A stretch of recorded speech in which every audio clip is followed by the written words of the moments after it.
syndicales sont heureux de cette période douloureuse pour la Lorraine, mais aussi pour l'Europe, que vous soyez à Florange. Il y a des annonces qui ont été faites hier sur la Belgique, l'arrêt de la filiale.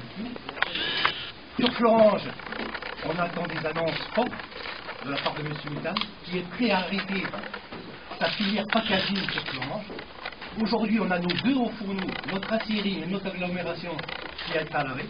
Ce sont des milliers d'emplois qui risquent de disparaître. De là, il peut y avoir demain des localisations fortes de la métallurgie de la Lorraine. Il faut savoir qu'il y a des grandes entreprises automobiles qui travaillent autour du site de Florange. Aujourd'hui, les craintes sont très fortes des salariés et de la population. Il y a des milliers d'emplois qui risquent de disparaître. C'est pour ça qu'aujourd'hui, nous, on veut, la CGT, qu'une enquête parlementaire se mette en place pour qu'elle travaille sur la situation de la sidérurgie en France et en Europe.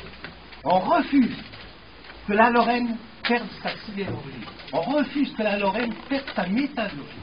Aujourd'hui, ce sont, comme je le répète, des milliers d'emplois qui sont en suspens. Malheureusement, on essaie de trouver des solutions ensemble parce que ce qu'il nous faut, et puis on vous écoute depuis déjà un petit moment, il y a des choses sur lesquelles on est d'accord, c'est qu'il faut retirer des grilles de ces gens-là nos biens de production. Il faut savoir qu'ArcelorMittal, quand il a racheté Arcelor en 2006, nous étions au niveau groupe 330 000 salariés, nous en sommes aujourd'hui à 265 000. Et Mittal a encore annoncé lors de la journée des investisseurs à Londres le 23 septembre, parce qu'il envoie un message pas aux travailleurs, il envoie un message au monde de la finance pour les rassurer, parce qu'il est obsédé, paniqué par le cours de la bourse. Ces gens-là, ils sont complètement fous, ils marchent sur la tête, ils nous font perdre la tête, ils nous font perdre notre emploi. Il aura promis en 2012 $1 milliard d'EBITDA supplémentaires, donc de bénéfices supplémentaires. Ce n'est pas 1 milliard de bénéfices en tout, M. Mélenchon, c'est 1 milliard en plus de ce qui est déjà réalisé. Et évidemment, qui paye ce milliard supplémentaire? Eh bien nous. Parce que lorsqu'on lui pose la question à M. Mittal, mais comment allez-vous trouver ce milliard? Et lorsqu'il répond en concentrant la production d'acier sur les sites entre guillemets dits low cost, c'est quoi un site low cost? C'est les sites en bord de mer, parce que nos minerais viennent de très loin. Donc vous comprenez que pour décharger les grands bateaux, Dunkerque, Fos, Gijón en Espagne, Brême et Gand en Belgique, ils déchargent les minerais au pied des hauts fourneaux. Nous, on est obligé de recharger des péniches pour venir vers l'intérieur des terres. Donc nous sommes, nous, des sites qui ne sont pas suffisamment rentables à ces lieux. Suffisamment, c'est la profitabilité. Voilà, nous sommes rentables, nous gagnons. Nous avons, rien que Florange, à amener dans les caisses de M. Mittal plusieurs centaines de millions d'euros de bénéfices nets de M. Mélenchon. Plusieurs centaines de millions d'euros. Mais ça ne suffit pas. Donc là, c'est vraiment la fuite en avant de la part de ces gens-là, dans le silence absolu, un silence assourdissant de la part des pouvoirs publics et de l'Europe. Et ça, c'est inadmissible. En 1984.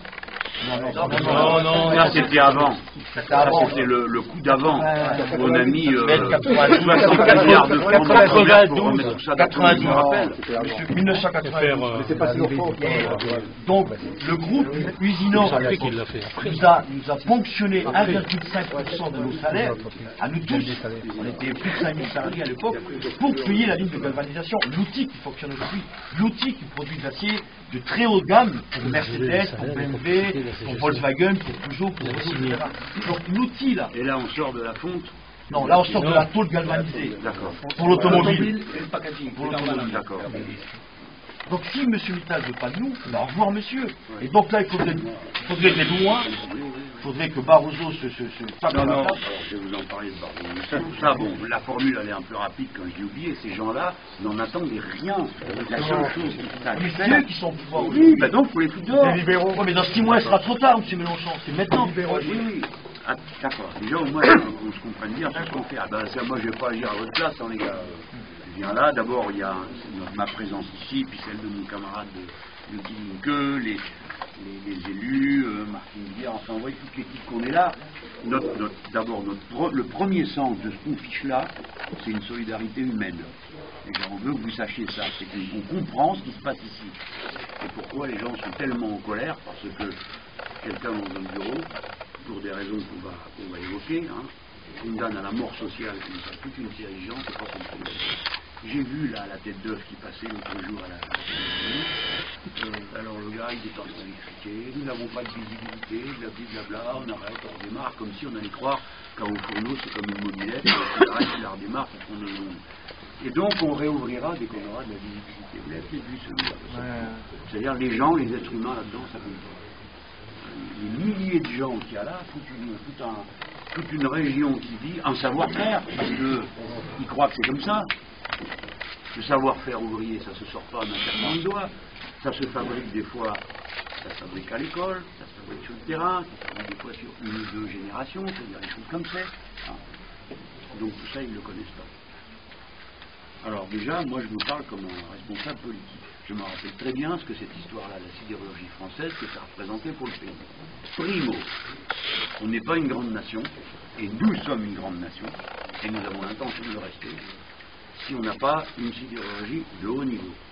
Parce que c'est le point de départ de la chaîne, de toutes sortes de chaînes de fabrication.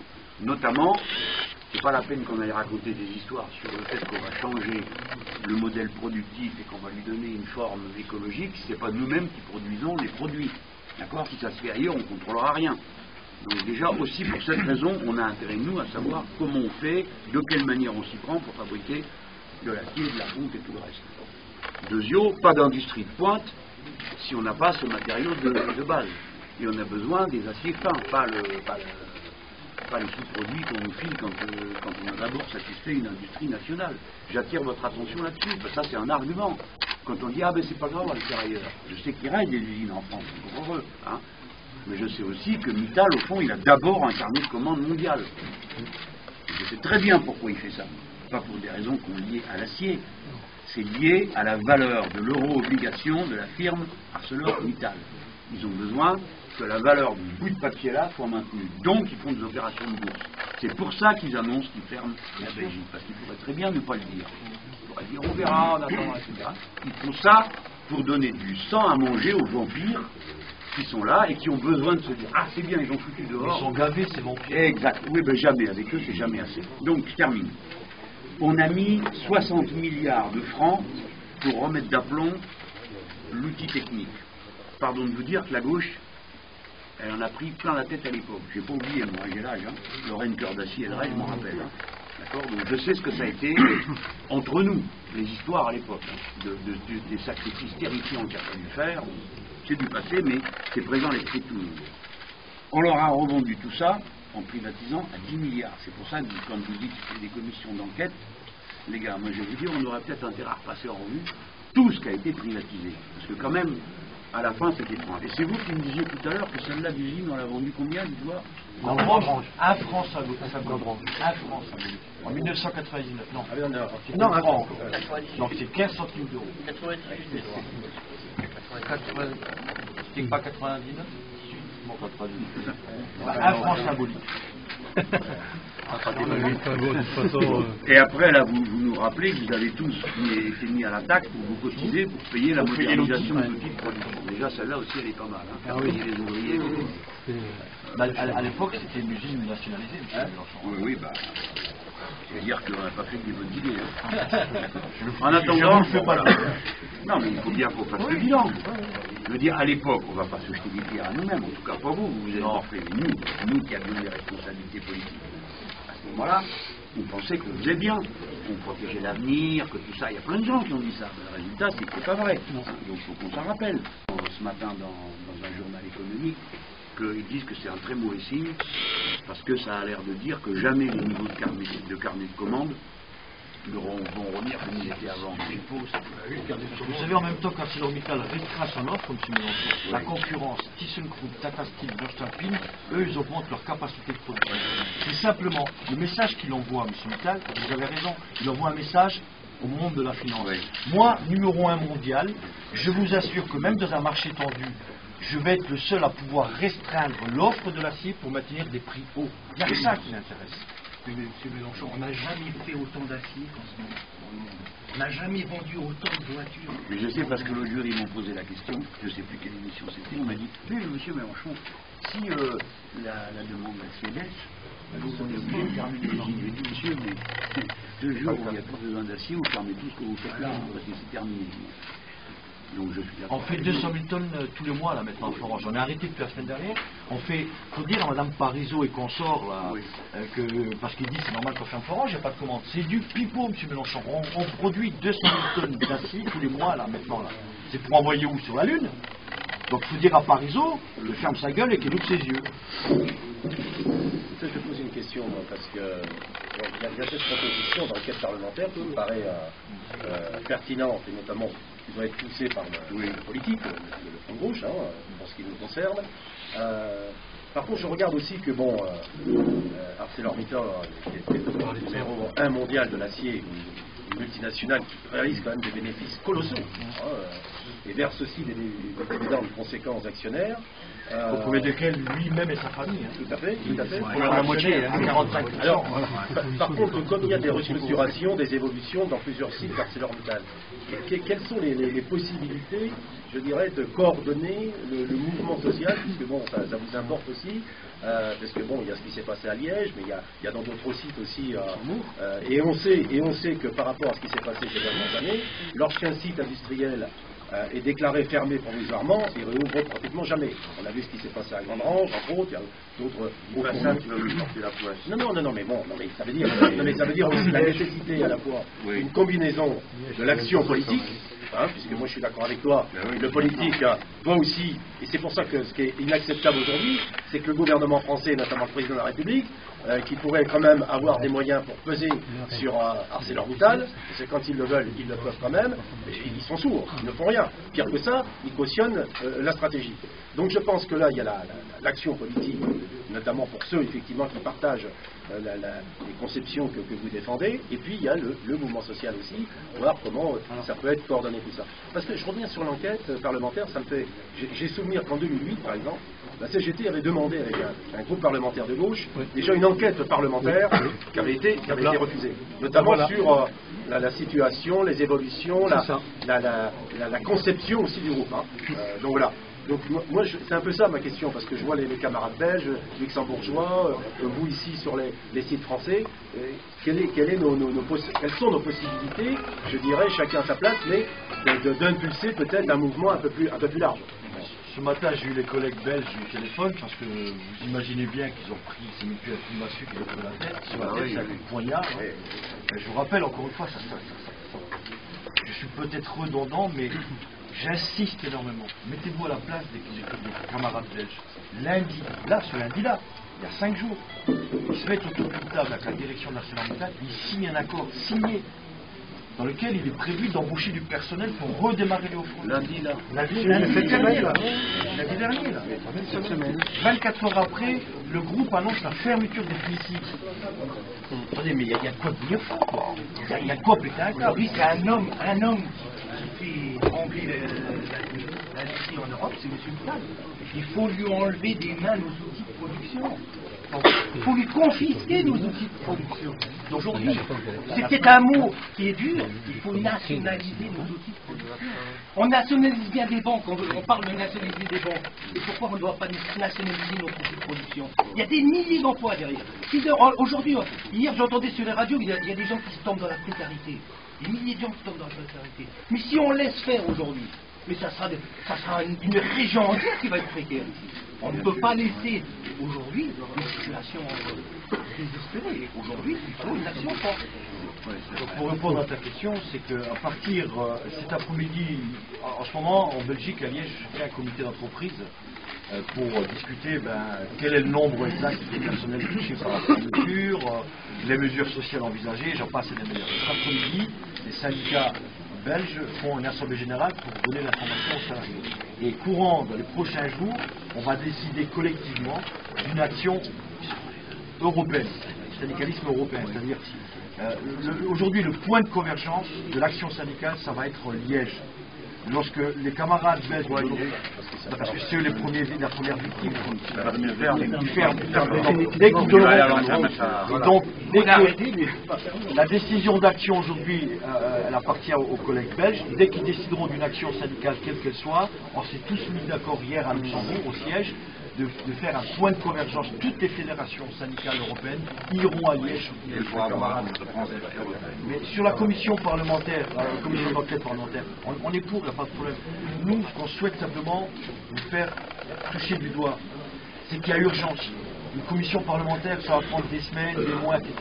Par contre, ce que vous pouvez faire, puisque vous êtes un homme public, et on va vous demander d'être un peu notre écho pour faire que notre parole s'entende, c'est interpeller Barroso, parce qu'aujourd'hui, l'action politique a un moyen, entre guillemets, de faire décider Mittal d'investir dans notre chose. C'est le projet ULCOS, c'est le projet de captation, puisqu'en même temps, il demande à Bruxelles des subventions publiques, et comme par hasard, Bruxelles a retardé sa décision à juin 2012. Pourquoi juin 2012? Est-ce qu'il y a un rapport avec les élections françaises? Y aurait-il des connivences entre Mittal, Barroso et Sarkozy? Donc si Bruxelles rapidement dit ok, on est prêt à cofinancer le projet ULCOS, on piège entre guillemets Mittal, il sera obligé. Il ne pourra plus faire ça. Et il sera obligé d'investir dans l'eau à Florence, j'en ai reparti. Je suis ici pour la Linke, pour la gauche allemande. Je suis vice-président du parti La Linke, la gauche allemande. Je suis ici pour exprimer la solidarité avec les travailleurs de Florence. Je viens de Lazare, je suis aussi dans le Parlement régional de Lazare, et nous avons aussi une sidérurgie très importante dans Lazare. Et heureusement, nous avons une autre structure en ce qui concerne les propriétés que nous permet à M. Mittal, qui a des actions, mais nous permet à M. Mittal de prendre des décisions. Et pour cette raison, je crois que c'est très, très important la structure des propriétés. Et pour cette raison, on a besoin d'une influence publique en ce qui concerne les décisions du groupe. Parce que c'est très important de maintenir la sidérurgie ici en Lorraine. Ce n'est pas seulement important pour les travailleurs eux-mêmes, c'est aussi très important pour le développement de la région. Et je suis convaincu qu'il faut avoir une réponse européenne, parce que ce n'est pas seulement une question lorraine, ce n'est pas seulement une question du Belgique, mais c'est une question européenne. Et sont affichés aussi les sites allemands des Arcelor. J'ai rencontré hier les camarades des Eisenhüttenstadt en Allemagne. Ils sont aussi menacés des décisions de la fermeture des hauts fourneaux. Oui, c'est la situation. Pour cette raison, je suis convaincu qu'il faut avoir une solidarité commune, une solidarité européenne, une réponse forte de la lutte européenne. Oui, bien sûr, pas de problème. On va le faire. Ok, on va les garder. Mais on ne tourne pas autour du pot. On a dit c'est pressé. Donc nous, on est prêts à aider. Et on sait que ce n'est pas nous qui portons ça sur le dos. Aujourd'hui, on est au pouvoir, premièrement. Et deuxièmement, c'est vous qui marchez devant, parce que c'est vous qui êtes dedans. Donc, faut être clair, tu as entendu ce que vient de dire notre camarade. C'est la structure de la propriété, la gouvernance la propriété, la gouvernance de l'entreprise, c'est autre chose, la manière de mener les gens. La propriété, qui commande l'argent, le travail, le pays, qui? Voilà, ça c'est la réponse qui fait intéressante, parce qu'on a l'exemple allemand, où la propriété est pas celle d'une personne, M. Mittal et sa tribu. Je dis Mittal, ça pourrait être un autre. Hein. Tout ça, c'est tout du pareil au même poil, même bête. Dès qu'ils sont là, on sait pourquoi c'est fait. Je le redis, tout ça n'est fait, j'en suis absolument certain.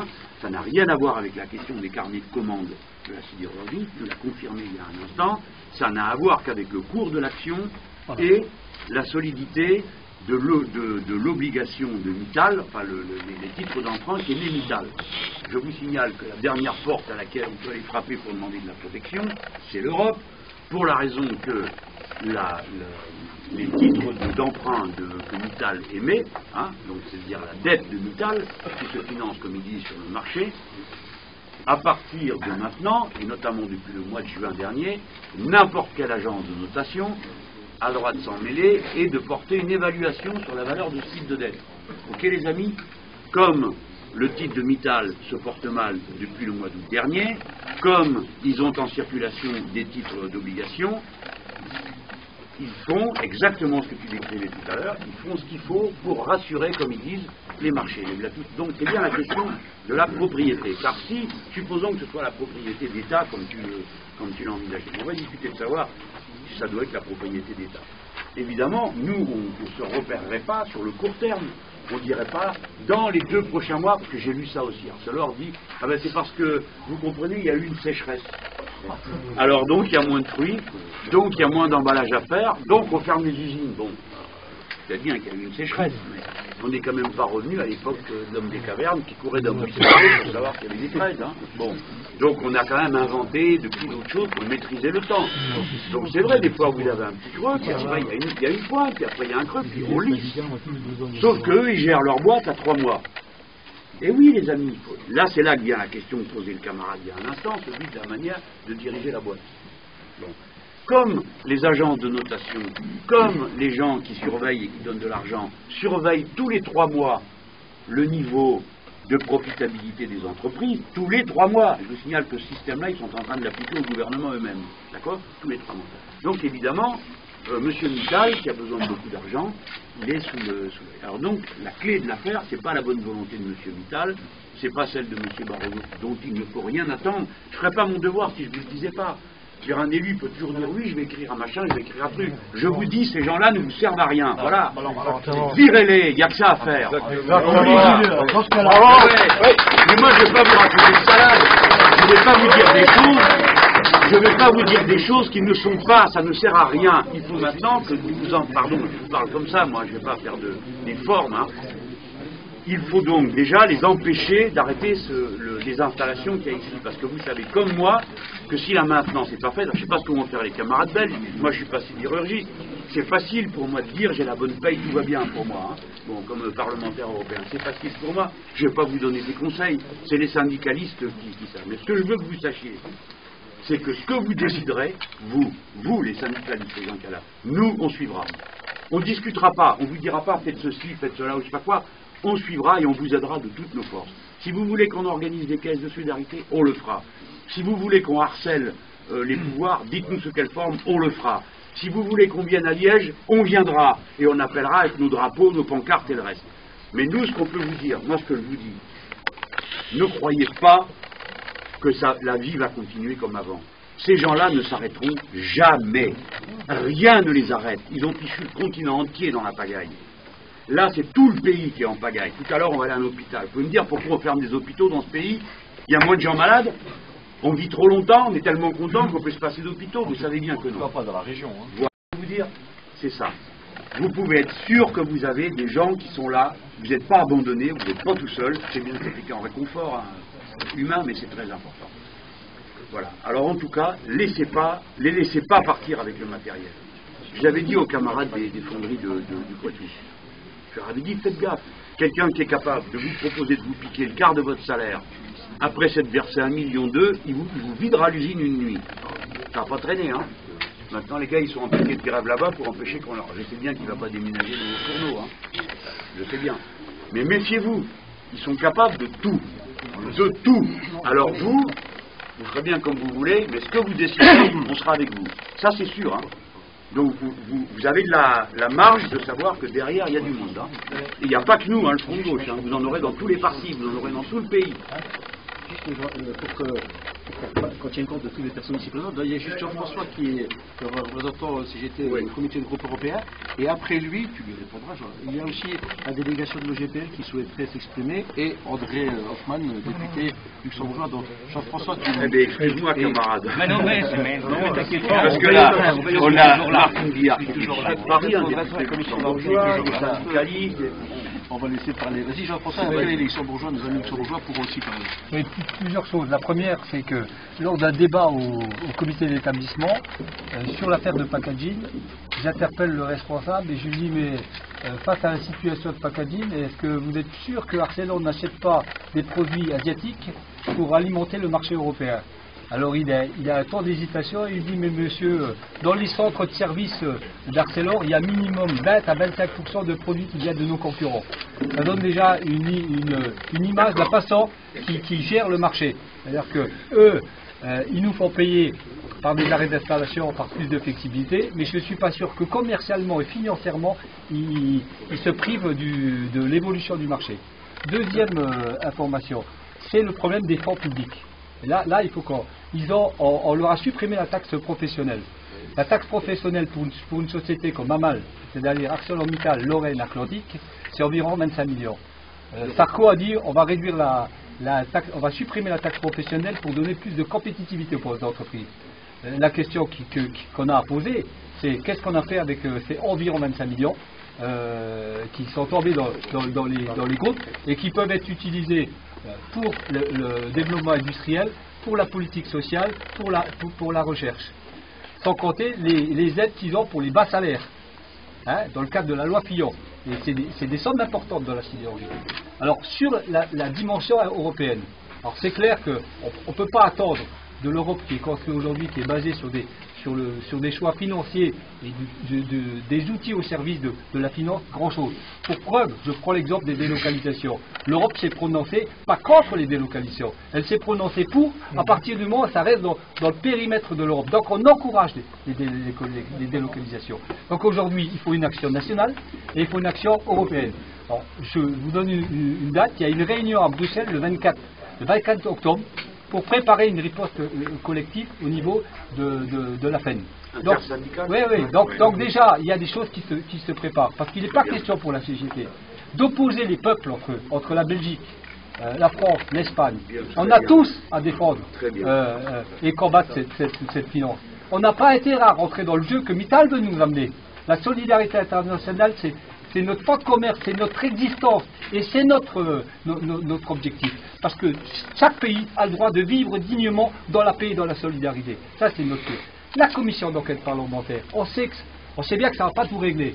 Mais je rappelle que quand il y a eu les assises sur l'industrie, le gouvernement a fait le choix de ne pas intégrer la sidérurgie dans les filières de production. Elle a joué sur l'automobile, mais elle ne l'a pas intégrée. Donc la commission d'enquête parlementaire, ce n'est pas en opposition avec l'idée de se réapproprier les productions qu'est l'automobile, qu'est la sidérurgie, qui est une industrie de base. Et comme vous le disiez à juste titre, on ne développera pas l'industrie, l'automobile, l'aéronautique, la navale, si on n'a pas la maîtrise de l'industrie de base qui est la sidérurgie. C'est important. Donc il n'y a pas d'opposition entre la réappropriation des outils de production qui est la sidérurgie et en même temps l'idée que les élus, ils ont un droit de regard sur l'industrie sidérurgique. Ils doivent demander des comptes. Et c'est ça cet avantage de cette commission d'enquête, c'est d'amener les élus à dire nous, on veut avoir une visibilité de la sidérurgie en France et en... Je terminerai sur un point, c'est le problème des droits des représentants du personnel, puisqu'on est des organisations syndicales. Aujourd'hui, quel constat qu'on fait? C'est qu'on a le droit d'être informé et consulté, mais on n'a pas le droit de s'opposer à la stratégie de l'entreprise. Donc moi, j'invite quand même les élus à réfléchir pour donner plus de droits aux élus du personnel dans les entreprises. D'abord, il n'est pas normal que le conseil d'administration d'ArcelorMittal, il n'y ait pas un représentant des organisations syndicales dans le conseil d'administration. Il y en avait dans le passé. Mittal a supprimé. C'est que des actionnaires. Donc déjà, il faut que les organisations ils aient des représentants au conseil d'administration des sociétés pour contester la politique La deuxième, il faut que dans les comités d'entreprise ou dans les comités d'établissement, il y ait non seulement la possibilité aux élus de s'opposer à la stratégie, de pouvoir faire des contre-propositions industrielles et sociales. Si on veut remettre l'économie au centre de la démarche, si on veut placer l'individu au centre de la richesse de ce pays, il faut renforcer, qu'on soit dans une entreprise nationalisée ou dans une entreprise privée. Aujourd'hui, ce qui doit être à l'ordre du jour, c'est de renforcer les droits des représentants du personnel dans les entreprises. Il n'y a que comme ça, et lié au contrôle des fonds publics. Parce qu'on ne peut pas dire qu'on est dans un pays où c'est la crise, que le déficit, et puis on continue à financer par nos impôts les groupes privés qui s'en mettent plein dans la poche par l'intermédiaire, je l'ai dit pour deux exemples, la taxe professionnelle qui a été supprimée, et le deuxième exemple, l'aide aux bas salaires en direction des entreprises. Je crois que les élus, ils ont aussi à agir pour renforcer les droits des représentants du personnel dans les entreprises. Bon, alors, il y avait de l'inachevé, de l'imparfait, ça n'a pas été satisfaisant en matière de production. Hein. Par contre, ils ont été obtenus grâce à la lutte des salariés. Vous vous rappelez la manifestation à Paris de 30 000 sidérurgistes, entre autres, qui exigeaient une autre politique industrielle en France. Parce que la question, c'est de quelle politique industrielle le pays a besoin. Alors, même si, comme tu l'as dit, la filière sidérurgie avait été plus ou moins écartée, Sarkozy quand même avait pris un engagement en 2009 en disant il faut que d'ici 2015 on augmente l'activité industrielle en France à hauteur de 25%. Ça aussi c'est peut-être aussi, alors bon ça vaut ce que ça vaut, mais c'est peut-être aussi un point d'appui. Je reviens sur les droits des salariés et des représentants des salariés, dans notamment les conseils d'administration. Moi, je voudrais rappeler qu'en 2002, par exemple, il y a eu la loi sur la modernisation sociale. C'était, à l'époque, les députés communistes qui l'avaient proposé et ça avait été voté. Ça donnait des droits nouveaux en termes d'opposition et de contre-proposition aux représentants des salariés. Ça me mettait plus loin, y compris sur le licenciement économique.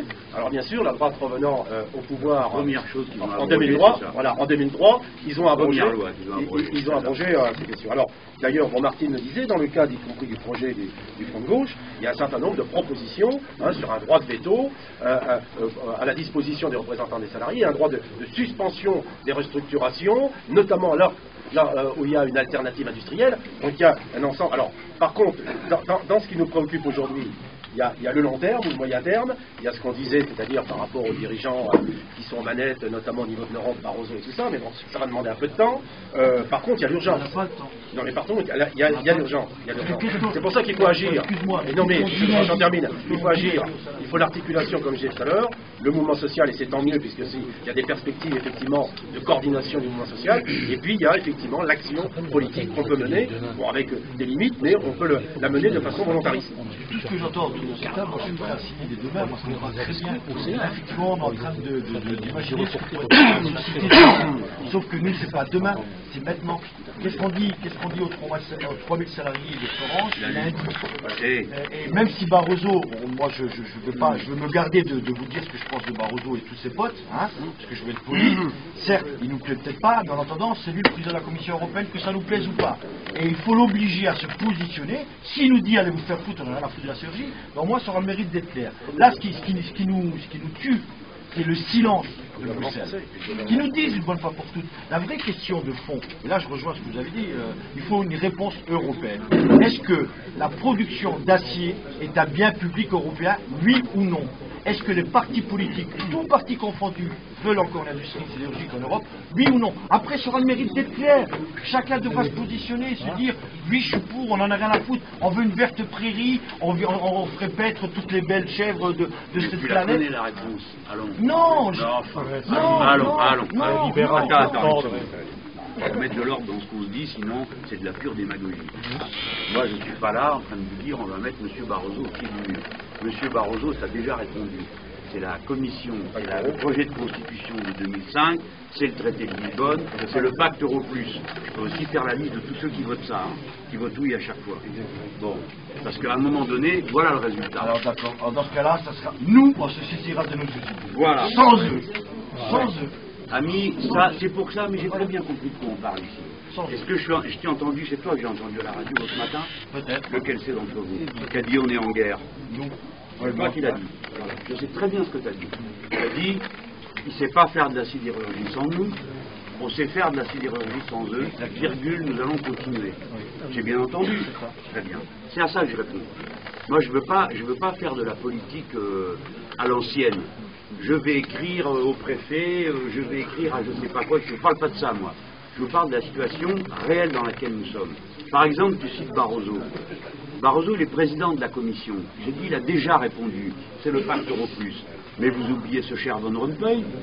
Celui-là, vous l'avez sous la main, il est en Belgique. Eh ben oui, mais il est censé être le président permanent de je ne sais pas quoi. Bon, en voilà un deuxième. Après, vous en avez un troisième, c'est le président du conseil de gouvernement, le Polonais qui est en ce moment au pouvoir. Vous pouvez voir aussi celui-là, pour parler. Mais on va le faire. Mais la réponse, nous la connaissons. Nous sommes donc dans deux situations. Pourquoi je te reprends comme ça? Parce qu'il y a un instant, tu dis, on n'est pas en train de parler de la société de demain, il y a du maintenant. On va parler du maintenant. Mais la société de demain, ça nous importe. Parce que dans ce pays, on va voter dans 6 mois et c'est une chance. Et c'est une chance. Moi, je ne tourne pas autour du pot. On va voter, il y a une élection politique, on va pouvoir régler un certain nombre de problèmes à coup de bulletin de vote. à condition qu'on ne se paye pas de mots, qu'on ne se raconte pas des histoires et on va voir et tout ça et on va ranger. Non, il y a des politiques avec lesquelles il faut rompre. Si nous continuons à accepter que l'Europe soit ouverte à tous les vents du monde, je réponds à ta question, M. Barroso, c'est déjà marqué dans le texte du traité de Lisbonne. Ils interdisent les limitations à la circulation des capitaux et des marchandises entre l'Europe et le reste du monde. Ils l'interdisent. Donc la réponse, vous la connaissez. Ou on change ça, ou tout y passera. Voilà ce que j'essaye de vous dire avec ma passion. Tout y passera si vous me la répondez. Ça fait la réponse. Regardons bien maintenant comment on s'y prend. Dans le long terme, on a un choix à faire. Oui ou non? Bonne question. On veut de la sidérurgie ou pas? Réponse de notre part, oui. Est-ce qu'on veut de la sidérurgie en Europe? Oui. Pourquoi? Parce que c'est une absurdité écologique que de trimballer de la fonte et de l'acier d'un bout à l'autre du monde, alors qu'on peut le produire dans la zone qui nous concerne. La relocalisation industrielle, ça a à voir avec l'écologie. Ce n'est pas deux choses différentes. Primo. Secondo, quand on fait tourner une industrie de cette nature, on a intérêt à ce qu'elle soit au plus haut niveau technique possible. D'accord? Donc il y a tout ce qui va avec. C'est le cas. Et oui, c'est jamais assez, les gars. La formation des personnels, il y a un... Tertio, une entreprise, elle a toujours besoin de s'organiser. Tu peux décider que tu fais tourner une production ici, une autre là, etc. Ça, c'est pas un principe pour lequel on peut aller, et on doit aller. Par contre, les pouvoirs des salariés dans l'entreprise, c'est une question vitale. C'est ce qu'a dit le camarade. Si on reporte cette question-là, si on verra après. Non, on ne verra pas après, c'est maintenant qu'il faut voir. Et avec le bulletin de vote, je le redis, si vous mettez dans les conseils d'administration, c'est toi qui l'as dit, c'est pas moi, dans les conseils d'administration des représentants ouvriers, premièrement. Deuxièmement, avec un droit de veto suspensif dans un certain nombre de cas dans lesquels nous sommes. Aujourd'hui, on peut qualifier vos licenciements de licenciements boursiers. Pour la raison que la boîte continue à faire des super profits. Donc pourquoi on passe d'abord par-dessus bord les payes et les ouvriers? Pourquoi est-ce qu'on ne passerait pas d'abord par-dessus bord les super profits des actionnaires? Ce que je dis là, c'est que justice, non? Je ne suis pas en train de dire on va les spolier, on va les... C'est que justice. Comment on fait? Eh oui, bah, attends. Ami, j'ai déjà répondu une chose. Déjà, ne te trompe pas de bulletin de vote en mai prochain. Déjà là, moi je me mêle pas ce que... Les gars, vous allez bien faire comme vous le sentez. Mais regardez bien ce que chacun dit et se prépare à faire. Et quand vous les regardez dans les yeux, demandez-vous s'ils sont capables de faire ce qu'ils ont à faire. Parce que là, il faut aller affronter le grand capital. ArcelorMittal, c'est pas un gamin qu'on amuse avec, avec trois sourires. Parce que le président de la République, il a fait le malin, il a fait venir à l'Élysée, et le lendemain, l'autre, il s'est assis dessus, et il en dit, j'en ai rien à fiche. Voilà, il n'en a rien à fiche de la France, il en a rien à fiche de nous. Eh bien, très bien, il faut avoir aussi des gens capables de lui dire, monsieur, c'est où comme ça, vous partez. Voilà, vous ne voulez pas, très bien, au revoir. Nous sommes capables de réquisitionner, il y a la loi pour ça, il y a un intérêt national, et nous sommes chargés de nous occuper non pas de l'acier dans le monde, mais des Français, et des gens qui vivent ici. On est d'accord avec vous? Oui, mais ça c'est très important. En Europe? En Europe, attends, je te parle d'abord de nos citoyens. 70% de nos clients sont européens. Je sais bien, mais je vais te parler par exemple, je connais dans les productions comme le thé et le reste, il faut aussi voir où vont les produits, d'accord? Pour l'instant, c'est ici qu'on fabrique. Parce que si tu dis en Europe, le Polonais va te répondre qu'il est d'accord. Il n'y a qu'à installer l'usine que tu as là, qui encombre, il n'y a qu'à la mettre là-haut. Mais bon, oui, non, mais comme a dit le camarade tout à l'heure, il faut qu'on puisse tous vivre. Et il y a du travail pour tout le monde. Si on planifie, si on organise, il y a du travail pour tout le monde, du travail de qualité. Je termine. Des gens dans les conseils d'administration. Des yeux, un pouvoir suspensif. Un droit de veto suspensif. C'est pas abusé. Moi, je connais bien les syndicalistes, comme vous. Je sais bien que les gars, ils n'abuseront pas. C'est pas vrai qu'ils diront non à tout le temps. Ils réfléchissent, ils connaissent l'entreprise, souvent mieux que le patron qui ne sait pas où aller. Et qui ne sait pas ce qu'on y fabrique. Hein, ça m'étonnerait que le gars qui a pris la décision, il sache comment on fait de la faute. Moi, je ne sais pas, je ne peux pas le savoir. Mais lui, il fait semblant de le savoir. Non, il ne le sait pas non plus. Enfin, dernier élément, j'ai parlé de la propriété. Tournez pas non plus autour de cette question. Tu viens de dire une phrase qui est terrible mais qui ne veut rien dire. Tu dis on va en faire sans eux. Qui c'est qui va le faire? Pas toi le propriétaire? Non. Très bien. Donc qui doit être propriétaire? Bah, c'est l'objet d'un débat. Ça mérite débat. Ouais, ça mérite débat. Le système savoie, là, il y a quelque chose d'intéressant. Voilà. C'était l'exemple pour maintenir l'emploi aussi dans une période de crise. Voilà. Donc, la question d'entrée au capital des entreprises, des fois il faut tout prendre, d'autres fois il faut tout prendre. quand vous avez une minorité de blocage, hein, bon, mais ça dépend des cas, il faut discuter. Et puis après, il faut discuter de savoir à quel niveau la propriété, est-ce qu'elle doit être d'État, est-ce qu'elle doit être une propriété sociale, vous, les coopératives, ça existe, c'est pour les chiens. Hein. Les camarades du thé éléphant, vous me direz, c'est pas de la sidérurgie, mais c'est de la production aussi. Hein. Bon, et de pointe. Eux, ils proposent de faire une coopérative à Libre. Contre Unilever, vous voyez, Unilever, c'est pas un plaisantin non plus. Hein, donc, ces questions-là, je vais vous dire, si c'est moi qui le dis, on va dire oui, bon, c'est un homme politique, il est candidat, etc. Si c'est vous qui le dites, ça change tout. C'est pour ça que j'ai été tellement frappé par... je ne sais pas lequel de vous qui était à la radio ce matin. C'est toi? Je sais que tu as mesuré ce que tu disais. Bien sûr. D'accord. Donc à mon tour maintenant de te poser une question. Parce que tu m'as dit, il faut tout de suite, tu fais comment toi? C'est quoi ton avis sur la propriété à toi? Mon avis sur la propriété? À toi, oui. Ouais. Bah, y a un exemple qui est allemand, qui a aussi de la gueule, qui a du sens. Et qu'il faudrait peut-être voir de ce côté-là comment on peut faire une chose en France, mais à condition qu'effectivement il y ait des lois qui nous donnent ce pouvoir. Voilà. Hein, donc il faut un pouvoir législatif. Il vote des lois qui nous autorisent à faire ça. Je vais prendre un exemple que peut-être vous connaissez très bien. Attends, il va dire la SAR, hein, comment il Non, attends, mais c'est un modèle qui ressemble à celui de la SAR. On connaît l'entreprise Bosch. Bosch, vous savez ce que c'est comme constitution de capital, Bosch? C'est une fondation. Oui. Où c'est... Alors effectivement, ils ne sont pas là pour faire de... C'est pas des philanthropes, ils veulent aussi gagner de l'argent, parce que si vous ne gagnez pas d'argent, vous ne pouvez pas investir, vous ne pouvez pas donner des salaires. Mais d'abord, ce qui compte, c'est effectivement faire des productions, comment dire ça? C'est un bien collectif. Ils n'ont pas d'actionnaires, ils ne sont pas prisonniers de la bourse, ils ne sont pas prisonniers des financiers. Je veux dire, eux, ce qui compte, c'est au moins dégager des bénéfices assez intéressants pour investir, pour verser les salaires. Ils ne sont pas des patrons qui gagnent des 650 millions d'euros par an, c'est le cas de M. Mittal. Hein, voilà. C'est à ce genre de constitution qu'il faudrait peut-être réfléchir. Et c'est pour ça que je mets ça... Peut-être ou sûrement? Sûrement. Et c'est pour ça que je mets en lien une cause. Une cause aujourd'hui, c'est quoi?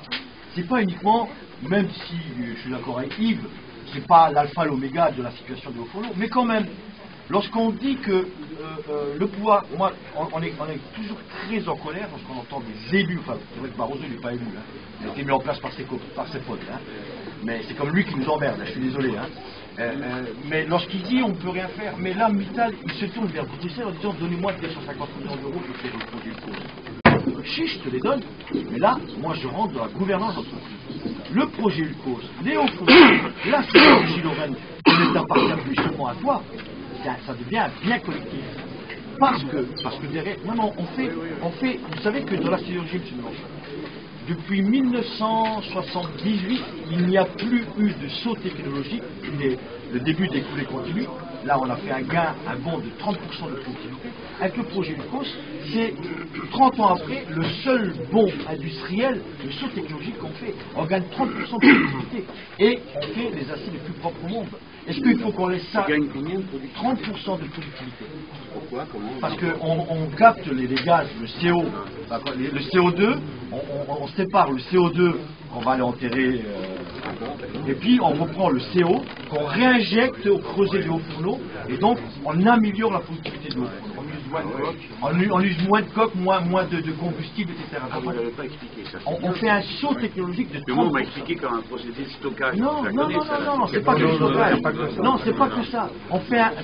Depuis 30 ans de M. Mélenchon, c'est le seul saut technologique qu'on fait de la sidérurgie.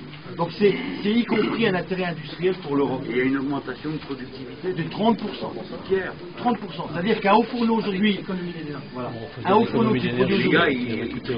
Non, un Haut-Fourneau qui fait aujourd'hui 1 200 000 tonnes, demain fera 1 700 000 tonnes, uniquement en récupérant les gaz et leur réinjectant. De la question de la propriété et du fait que les propriétaires actuels sont illégitimes parce qu'ils nous envoient dans le mur et qu'ils sont illégitimes. Quand vous disiez à l'instant, monsieur, comme je suis d'accord avec vous, que la politique a son rôle, quand on a fusionné les activités sidérurgiques du Luxembourg, de la Belgique et de la France pour créer Arcelor, vous vous rappelez, c'est une décision politique, stratégique, donc on peut en prendre d'autres, elles sont aussi légitimes que celle-là. Et de même, c'est les 3 gouvernements qui ont été d'accord pour passer à la privatisation. Et de même, c'est pour ça que depuis tout à l'heure tu me sens si nerveux sur la question de la commission, c'est que quand Arcelor a essayé de se défendre au moment de l'OPA de Mittal, dont vous venez de décrire quelle était la finalité, je le sais bien, qui était de s'emparer des brevets, des carnets de commandes, du savoir-faire, etc. Centre de recherche. Oui, centre de recherche. Quand Arcelor a essayé de se défendre, j'espère que vous en souvenez, en passant un accord avec une entreprise russe. Vous vous rappelez de cet épisode? À ce moment-là, c'est la commission qui a dit non et qui a permis à Mittal de s'emparer d'Arcelor. Et c'est pas la première fois, parce que la même commission, par exemple, nous les Français, on est bien placés pour les connaître, ont décidé d'empêcher l'usine Péchinet à l'époque de fusionner son activité d'aluminium avec une autre entreprise qu'elle comptait acheter. Et c'est la commission qui a dit, au nom du danger du monopole que ça représentait, qu'il interdisait. Résultat, tout l'aluminium des entreprises d'aluminium de notre pays ont été toutes vendues, et déjà 2 fois depuis. Et à mesure, évidemment, on en fait en. Je vais donner la parole encore à un camarade, mais pour que vous compreniez où on en est là.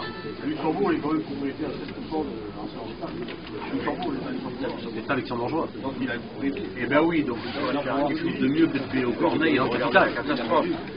Voilà, ça se passe comme ça. Au front de gauche, les choses se passent comme ça. Il y a un candidat, bon, je ne sais pas qui c'est, il est devant vous. On a une campagne, 2 campagnes qui vont en même temps, mais nous on fait une campagne présidentielle qui n'est pas une campagne d'un homme. C'est une campagne d'une cause. Donc ce qu'on est en train de faire là, pour nous, c'est le plus important. C'est montrer le visage du pays comme il est, en train de se battre, de se défendre, c'est ça qu'on veut porter. Et puis on a une structure qui s'appelle le Front des luttes, le Front de gauche des luttes. Et il y en a des camarades qui sont ici, il y a Laurence Sauvage, l'essentiel est là, Didier qui est là, Yann Cochin qui est là, c'est 2 syndicalistes, 2 nationaux, elle locale, et les conseillères régionales du Nord Pas-de-Calais. Qu'est-ce que j'ai oublié encore du groupe du Front des luttes qui est là à côté de moi? Voilà. Ces 3-là qui sont venus avec moi, ainsi que Martine Villard, qui est la coprésidente du PG. Je te donne la parole, Yann, parce que les agences de financement vont acheter des titres d'obligation de Mittal. Donc la logique même du système conduit à tout saccager. Donc il faut passer à autre chose. C'est pas très compliqué cette autre chose. C'est un choix politique qui coûtera aux uns et ça coûtera les autres. Premièrement, les frontières de l'Europe. Les barrages filtrants, on appelle ça comme on veut. Du protectionnisme européen, des visas écologiques et sociaux, des barrages filtrants. On comprend ce que ça veut dire. Ça veut dire on ferme et on négocie. Bilatéralement avec nos concurrents, ce qu'on ouvre et ce qu'on ferme. Pour pas porter les fenêtres ouvertes à ce que vous voulez, qui est aujourd'hui le cadre du traité de Lisbonne. Deuxièmement, on fait preuve d'un peu de bon sens écologique. Je ne dis pas de frénésie écologique, juste un peu de bon sens. Quel sens ça peut avoir de trimballer des productions d'un bout à l'autre de la planète à l'époque à laquelle nous vivons? D'autant que le marché européen, il faut quand même remettre les pendules à l'heure. Mittal jette de grosses larmes, ou quelques autres aussi, se plaignent que les carnets de commandes sont passés par moi. Peut-être, ça est vrai. Mais enfin, l'Europe, c'est 25% de la richesse du monde.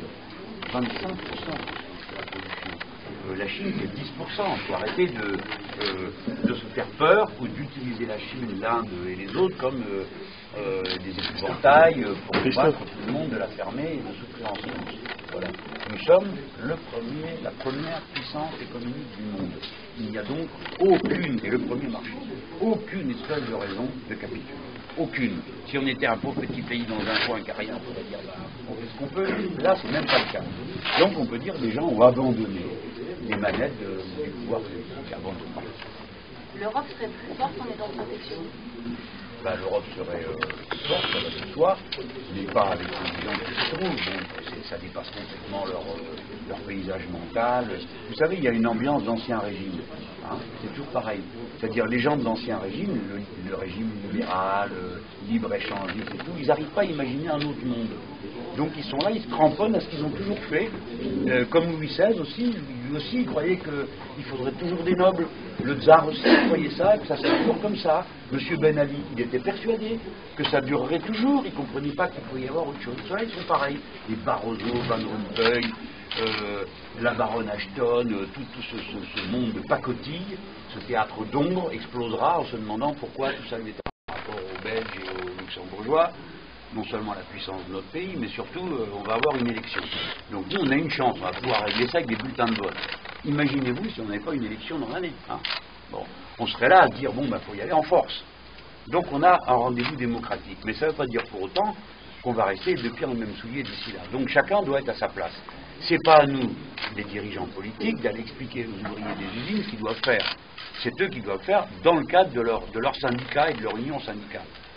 Et après, nous, on prend notre place dans notre poste de combat. Solidarité, préparation d'un autre futur. Hein. À partir de mai prochain, si c'est moi qui m'en occupe, tout ce bazar cessera immédiatement. Bon. Je parle du bazar que crée M. Mittal. Justement, je ne comprends pas la question. Brive Lagaillard, c'est la même question que vous veniez en faire un premier ministrable. Hein. Oui. D'accord. Aujourd'hui, il se rallie à Hollande. Alors, est-ce qu'il ses idées sont toujours aussi bonnes? Cette idée-là, laquelle les idées qu'il a défendues, oui. Et l'idée de se rallier à... Ça, c'est une autre affaire. Je viens de vous répondre. Je recommence pour vous, monsieur. Parce que vous êtes très gentil. Oui, en effet. Je suis heureux que vous le notiez. J'en ne doutais pas un instant. C'est bien. Bon, alors, c'était plus facile. Mais je vous redis, ce n'est pas mon affaire ce que choisit Montebourg. Par exemple, ce matin, il a choisi la couleur de sa cravate et vous voulez que ça me fasse une décision personnelle. Très bien. J'ai choisi la mienne, elle est rouge. Bon, voilà. Donc c'est son affaire. Maintenant, monsieur, là, vous pointez quelque chose qui a d'importance. C'est les idées qui ont été défendues. Et je me permets de faire remarquer que si 17% des gens ont voté Montebourg, c'est précisément parce qu'ils ne votaient pas Hollande. Donc ça va être quelque chose de nouveau, mais c'est pas mon affaire. Moi je respecte les socialistes, il faut leur ficher la paix quand même un peu de temps en temps. On va s'arrêter.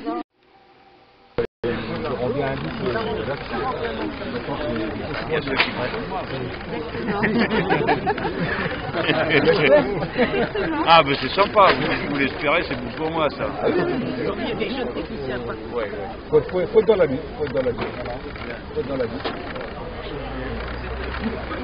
Et à votre avis, comment ils sont? Ça va être dans la lutte. C'est déjà pour refaire monter la lutte. Ah ouais? Parce qu'on est au départ, donc maintenant on va mobiliser. Ouais, voilà, c'est une mobilisation. Soit tout bloquer, c'est assez personne rentre, bloquer les camions, même s'il faut bloquer les directeurs, faut faire quelque chose. Mais bon, comme Mittal, lui, il ne va pas se dépasser, il ne va pas venir sur le reste. Il n'y a pas de forte chance qu'on puisse le bloquer. Pour indemniser ceux qui ont été licenciés, ce qui est à peu près tout ce que sait faire l'Europe aujourd'hui. Il faut que vous expliquiez aux camarades qu'il n'y a pas d'illusion à avoir sur le sujet. Ou bien on change tout ça, ou bien ça ne s'arrêtera pas. Il faut le dire sans cesse à tout le monde, pour appeler à la lutte. Mais la belle Europe qu'on voit là, qui surgit, c'est celle des travailleurs, de leur solidarité. Aujourd'hui, on était avec les camarades de Die Linke, de Luxembourg, d'Allemagne. On était avec les camarades syndiqués belges, luxembourgeois et allemands. Les trois syndicats étaient là ce matin. Et ils savaient bien qu'il y avait un homme politique qui venait, qui est un homme de gauche, qui est candidat à une élection. Ça les dérangeait pas, ils ont bien compris que c'est important si les Français arrivent à changer le cours de l'histoire au mois de mai prochain. La tâche politique qu'on a à accomplir, elle a une conséquence concrète, immédiate sur la lutte ouvrière. C'est la même chose. C'est les deux côtés de la même lutte. Alors nous, voilà ce qu'on a à faire. D'abord, les militants politiques, on a à être solidaires des travailleurs. Donc nous allons suivre les consignes que les syndicats vont donner. On ne va pas se mêler de leur dire ce qu'il faut faire. On va les aider. Et ce qu'ils décideront, ça sera bien décidé, parce que ça sera décidé par ceux qui vont porter la lutte sur leur dos. Et notre devoir, ça sera de faire savoir partout que des gens résistent. C'est dur de résister. Vous avez vu le peu qu'on a pu voir des copains avec qui on a parlé, qui passaient. L'angoisse qu'il y a dans les familles qui se disent de quoi demain va être fait, comment on va payer la traite de la maison, comment on va payer celle de la voiture, les études des gamins. Ah, la lutte, c'est pas ce que croient les bourgeois, une partie de plaisir où on se détend. Les gens sont pris à la gorge. Donc nous, on va soutenir, on va aider toutes nos forces. Et des fois, même quand ce qu'on fait, on a l'impression que ça sert à rien, ça sert à quelque chose, à donner du courage et à montrer de la solidarité humaine, à rappeler que nous sommes tous semblables, quelle que soit notre situation sociale. Voilà la première chose qu'on va faire, avant toutes les autres, avant tous les discours politiques, la solidarité. Une première bagarre, c'est ce matin, on a couvert les sidérurgistes, hein, vous connaissez tous, hein, vous le savez. On vous a vu manifester avec nous à nos côtés à plusieurs reprises. Et comme il était de passage dans la vallée, vous avez souhaité le rencontrer parce que vous aussi vous menez une bagarre difficile pour la survie de l'hôpital. Au départ, démantèlement de la chirurgie, votre convention collective aussi qui est mise à mal. Et donc, depuis quelques semaines, vous êtes mobilisés pour préserver cet outil qui est l'hôpital d'Aillonge avec sa chirurgie et tous les soins qui vont avec.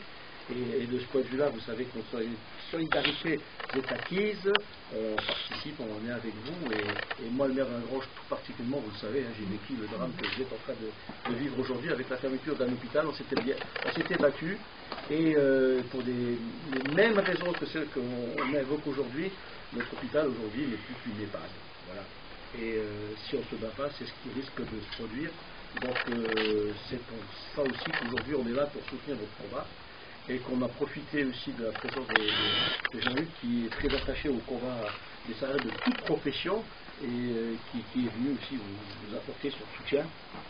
Et donc voilà, à votre côté vous avez Clémentine Autel qui est membre du collectif de campagne de Jean-Luc Mélenchon.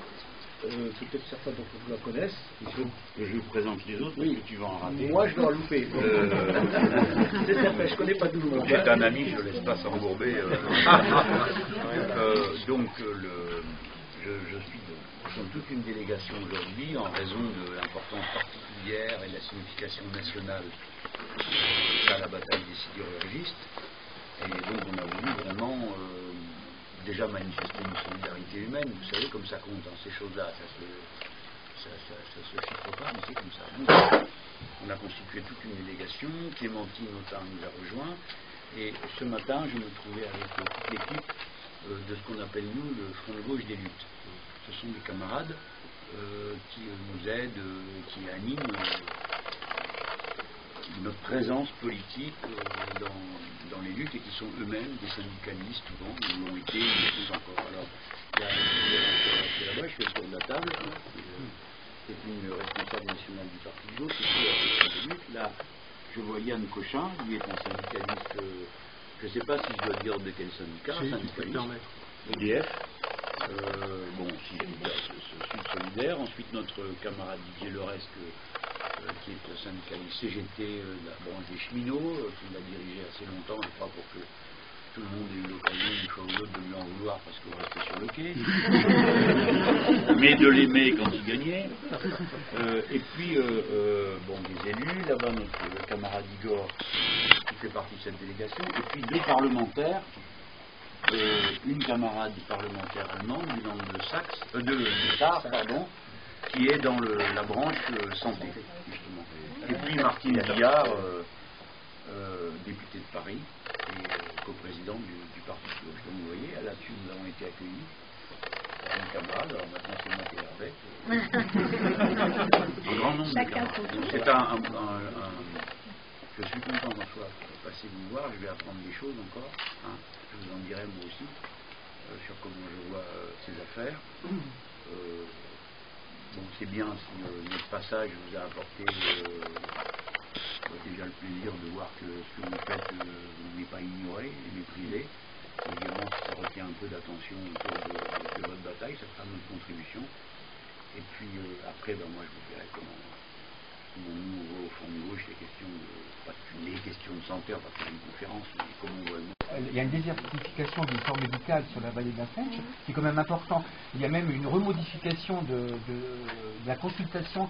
Quand on était jeune, quand j'allais chez le médecin généraliste, tu allais, tu toquais, il te prenait. Alors que maintenant, dans la vallée de la Fensch, ils quasiment tous travaillent sur du rendez-vous. Donc quand tu es malade, il faut programmer ta maladie, quoi. Donc ce qui fait, c'est utile, hein.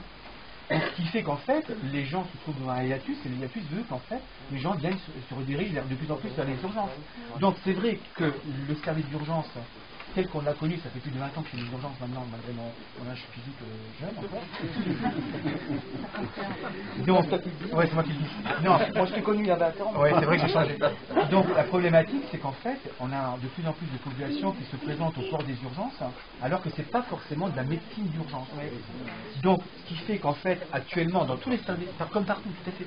Donc en France et partout, la dernière fois j'étais à Lyon, on a parlé avec des médecins urgentistes, chefs de service, ils ont en plus de plus en plus de gens qui ont recours sans que ce soit des médecines d'urgence. Ce qui fait qu'à peu près la médecine d'urgence, maintenant dans un service d'urgence, représente 15 à 20% de vraies urgences. Plus sociales. Voilà. Et le reste, c'est des gens qui n'ont pas de médecin en face et qui viennent aux urgences parce qu'il y a un problème. Mais ces gens-là, on ne peut pas les jeter à la rue non plus. Ils ont besoin d'un recours médical. Voilà, savoir que... Il faut considérer tous les emplois des sous-traitants et puis tout ce qui va avec. Et donc la fermeture d'une entreprise de cette nature, c'est une catastrophe sociale localement, mais pour le pays aussi, pour le pays qui s'entoure. Le savoir-faire qui est perdu. La sidérurgie emploie encore plusieurs centaines de personnes, voire plus. Pensez-vous que la vallée pourrait survivre à une disparition totale de la sidérurgie? Je ne sais pas. La vallée a été organisée autour de l'activité de la sidérurgie. C'est un peu très dur qu'elle reçoive. Bon, après, il ne faut pas qu'on faille du noir sur noir. Nous sommes des êtres humains, nous relevons de toutes les difficultés. Mais il n'y a aucune raison que l'entreprise soit fermée. Elle fait des produits de très haut niveau. Je crois qu'il ne faut pas simplement raisonner en termes de vallée ou d'endroit. Être capable de fabriquer des rails qui font 108 mètres de long, je vous dis que c'est pas rien. Pour un pays qui a une industrie ferroviaire comme la nôtre. Est-ce que vous pensez que la ville d'Alliange, déjà très touchée par la désindustrialisation, pourrait suivre économiquement? Pourrait quoi? Suivre économiquement. À quoi? À la fermeture? Vous faites quoi de question que vous posez? Je n'en sais rien.